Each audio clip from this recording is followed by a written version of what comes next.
Permanent teacher মানে কি? তাদেরকে আজীবন বেতন দিতে হবে এবং সেগুলো কিন্তু বর্তমান সরকারের ক্ষেত্রে একটা বড় বোঝা। তার কারণ হচ্ছে, দেখুন, প্র্যাকটিক্যালি বলতে গেলে শিক্ষা ব্যবস্থা থেকে ডাইরেক্ট সরকারের কোনো লাভ হয় না। ধরুন 10,000, একটা উদাহরণ দিচ্ছি, 10,000 পার্মানেন্ট টিচার মানে বছরে 7,000 থেকে 8,000 কোটি টাকা সরকারকে দিতে হয়। এখন বলুন তো, কোনো রুলিং পার্টি কেন এত খরচ করবে? তাহলে সলিউশন কি? কন্ট্রাকচুয়াল টিচার, ফিক্স স্যালারি, মাসে ধরুন 10 থেকে 15,000 টাকা, no pension, no job security.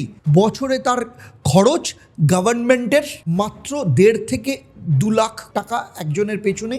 অর্থাৎ পার্মানেন্ট টিচারের তুলনায় প্রায় 70 to 80% খরচ হলো। এখন যদি 10,000 টিচার কন্ট্রাকচুয়াল টিচার হয়, তাহলে সরকারের খরচা হচ্ছে 1.5 থেকে 2,000 কোটি টাকা। কোথায় 7,000 কোটি টাকা ছিল?